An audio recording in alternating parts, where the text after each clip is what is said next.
Assalamualaikum warahmatullahi wabarakatuh. Selamat siang, salam sejahtera untuk kita semua. Salam rayu, salam untuk saudara semua yang ada di dalam maupun di luar negeri. Semoga sehat selalu. Untuk yang sakit, mudah-mudahan cepat sembuh. Yang bekerja mendapat apa yang diharapkan dan berkah. Amin. Jadi Indonesia itu pertama kali masuk babak kualifikasi ronde 2 sampai ke ronde ketiga. Jadi momen setelah memastikan diri lolos untuk pertama kalinya menuju putaran ketiga kualifikasi Piala Dunia Zona Asia, harapan publik sepak bola tanah air untuk timnas semakin meninggi. Mimpi bermain di Piala Dunia kini bukan sesuatu yang mustahil. Performa timnas di 2 laga awal pun itu menunjukkan kalau ini adalah tim yang memang layak untuk jadi penantang di Piala Dunia. Tim besukan Sintayong adalah tim debutan, tidak ingin sekedar lewat di putaran ketiga. Timnas berhasil meraih 2 poin berharga ya, meskipun lawan yang dihadapi adalah peserta reguler Piala Dunia. Arab Saudi berhasil ditahan imbang dan kemudian menahan pasukan Australia yang bertandang di GWK juga tahan imbang. Pertandingan selanjutnya hasil seri melawan 2 laga ya, yang Piala Dunia itu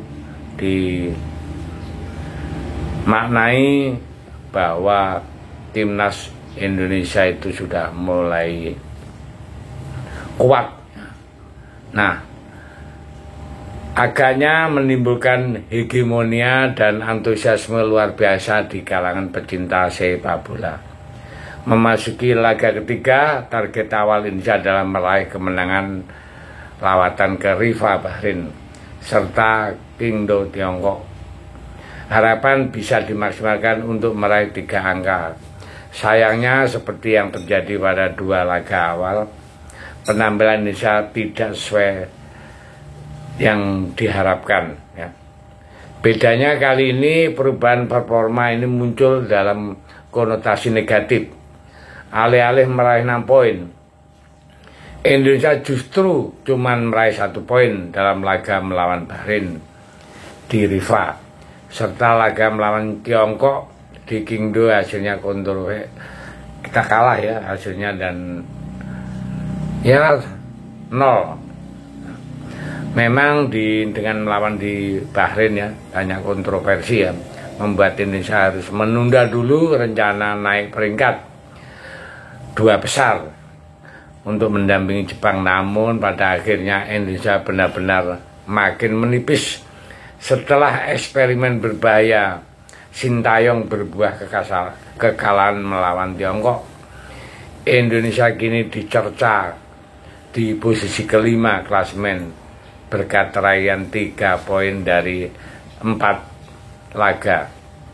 Seperti yang sudah dikalkulasi oleh PSSI, target Indonesia finish di posisi 3 besar akan mudah didapat asalkan ia berhasil meraih kemenangan melawan Bahrain dan Tiongkok. Sayangnya kemenangan itu tidak berhasil didapat pasukan Garuda.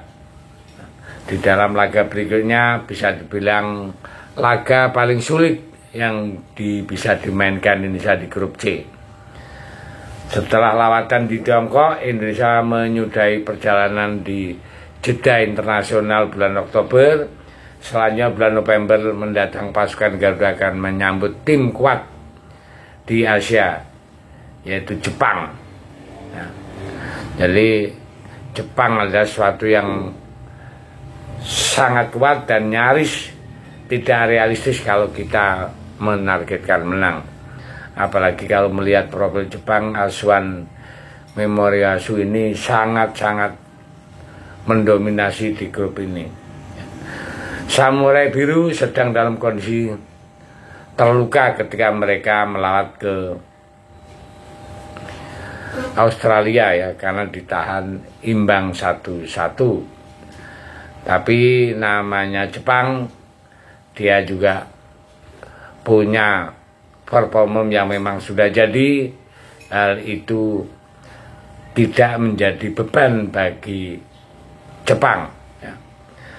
Sebaliknya untuk main di GBK ya, nanti mempunyai materi pemain yang hampir semuanya abroad di kompetisi Eropa, tentu saja menjadi berkah buat Momerasu ya. Itulah alasan mengapa sang pelatih tidak banyak mengubah komposisi line up ya, sepanjang 4 laga di grup C.